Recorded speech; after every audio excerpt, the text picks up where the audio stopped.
వాళ్ళ దగ్గర మా డేటాను దొంగిలించబోతారా? ఎంత నీచండి ఇది.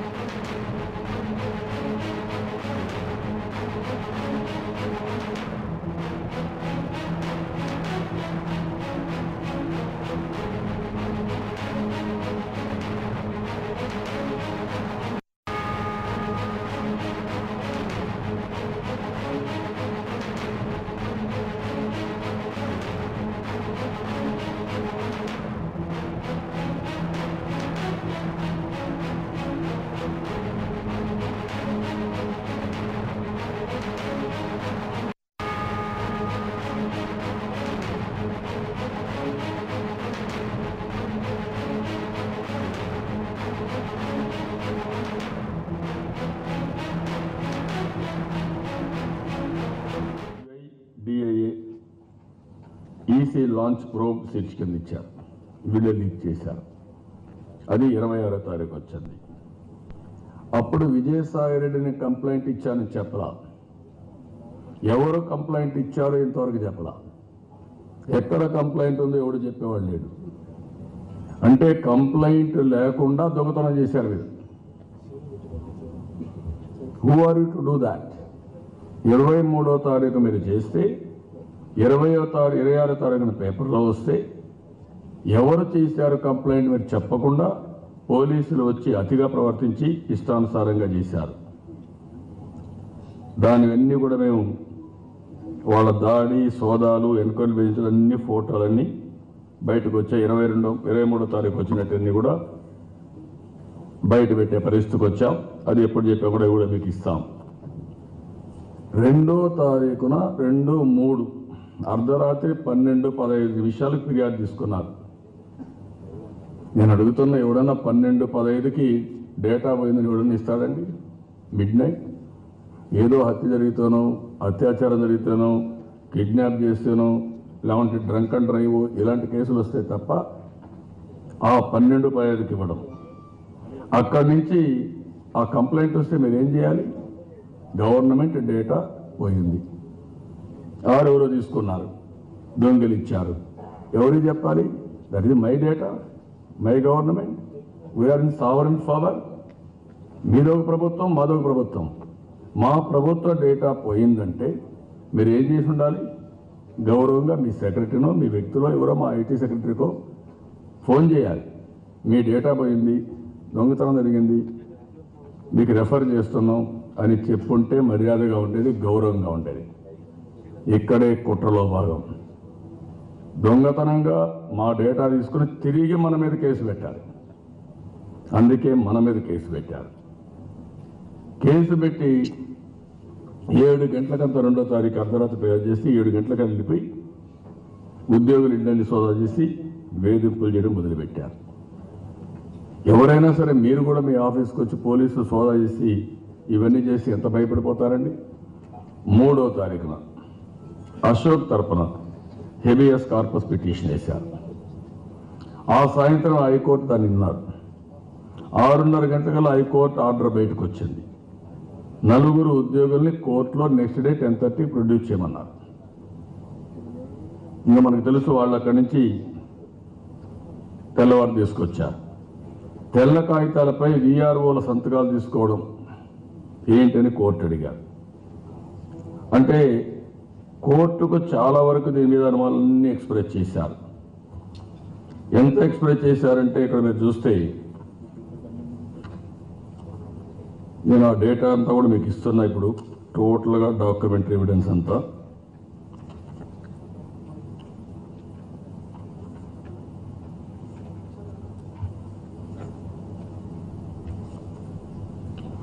కోర్టులో ఇది మాట్లాడుతూ ఫైనల్గా హియరింగ్ అయిన తర్వాత వాళ్ళకి ఇది ఇచ్చారు, ఆర్డర్ ఇచ్చారు. The existence of blank signed papers in the case dairy also cast a serious doubt on the authenticity and impartiality of the investigation. వాళ్ళకి ఇది ఇచ్చారు, ఆర్డర్ ఇచ్చారు. The existence of blank signed papers in the case diary also cast a serious doubt on the authenticity and impartiality of the investigation being carried out by the police. Therefore, the police is directed to produce the written news on 4/3/2019 at 10:30 a.m. before this court. అది ఇస్తే ఆ రోజు morning produce చేసి వాళ్ళు బెదిరించి ఏం చేయాలో మీకు తెలుసు పోలీసులు అరెస్ట్ చేశారు, వాళ్ళు బెదిరించి కేసులు పెట్టించారు. వాళ్ళు వచ్చి మమ్మల్ని ఏం చేయలేదు, మేము వాలంటరీగా పోయామని చెప్పారు. అప్పుడు ఆ కేసు రిజిస్ట్రేషన్ డిఫెక్టివ్గా ఉందని సాయంత్రం 7 గంటలకు సంజీవ్ రెడ్డి ఎస్ఆర్ నగర్ పోలీస్ స్టేషన్లో దశరథరామరెడ్డి అనే వాడితో ఒక కంప్లైంట్ రిజిస్టర్ చేస్తారు. అప్పుడు ఎందుకు అవసరం వచ్చిందండి?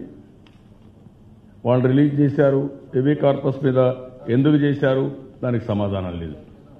4వ తారీఖున Cyberabad police commissioner press conference పెడతాడు.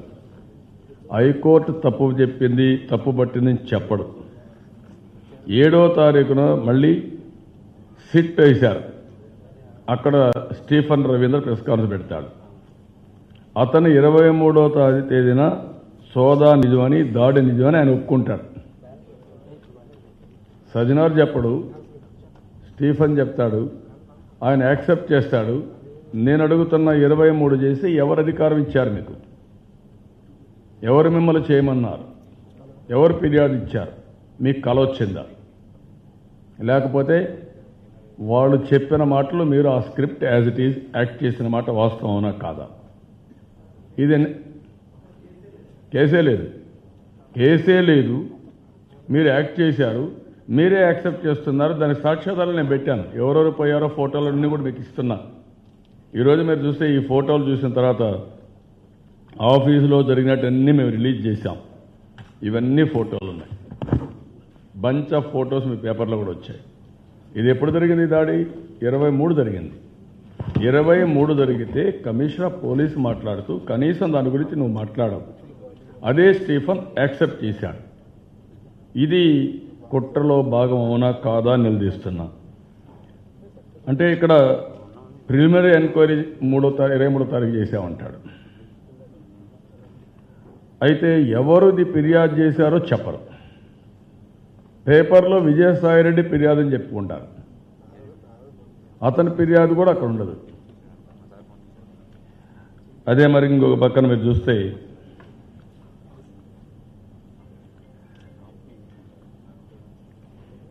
ఇంత జరిగిన తర్వాత డేటా ఎందుకు తీసుకెళ్ళా?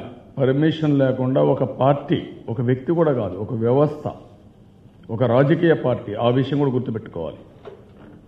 రాజకీయ పార్టీలకి మనుగడ లేకపోతే సాధారణ వ్యక్తులకి, వ్యవస్థలకి మనుగడ ఎక్కడుంది? రాజ్యాంగంలో రాజకీయ పార్టీలకు ఒక గ్యారంటీ ఉంది అందరికంటే కూడా. ఎందుకంటే వాళ్ళ ప్రజల రిప్రజెంటేషన్స్ కానీ ప్రజాస్వామ్యంలో రాజకీయ పార్టీలు పనిచేస్తాయి. అది కూడా వాళ్ళకే రక్షణ లేకపోతే ఇంకెవరికి ఉంటాయని అడుగుతున్నా. 6వ తారీఖు మేమంతా కూడా ఇవన్నీ ఫోటోలన్నీ రిలీజ్ చేశాం. అన్ని రిలీజ్ చేసి అన్ని ప్రెస్ల్లో వచ్చాయి. 7వ తారీఖున మళ్ళీ ప్రెస్ కాన్ఫరెన్స్లో స్టీఫన్ రవీంద్ర ప్రశ్నిస్తే ఒక జర్నలిస్టు ప్రిలిమినరీ ఎంక్వైరీ చేశాం ఆ రోజు అంటాడు. క్యాజువల్ ఎంక్వైరీ మా డేటా అంతా దొంగిలించకపోయి ఇది ప్రిలిమినరీ ఎంక్వైరీగా మీకు కనపడొస్తుందా? మా ఆఫీస్కి రావడానికి మీరు ఎవరని అడుగుతున్నాం. మేమేమి నేరం చేశామని అడుగుతున్నాం. ఒక రాజకీయ పార్టీ ఒక అవుట్సోర్సింగ్ ఏజెన్సీ పెట్టి చేస్తే కనీసం మర్యాద లేకుండా గవర్నమెంట్ డేటా చోరీ చేశారనే నెపంతో మీ ఇష్ట ప్రకారం చేసే పరిస్థితికి వచ్చారు. ఇప్పటికి కూడా చెప్పరు. మామూలుగా ఉద్యోగులు 120 మంది పాపం భయపడిపోయారు.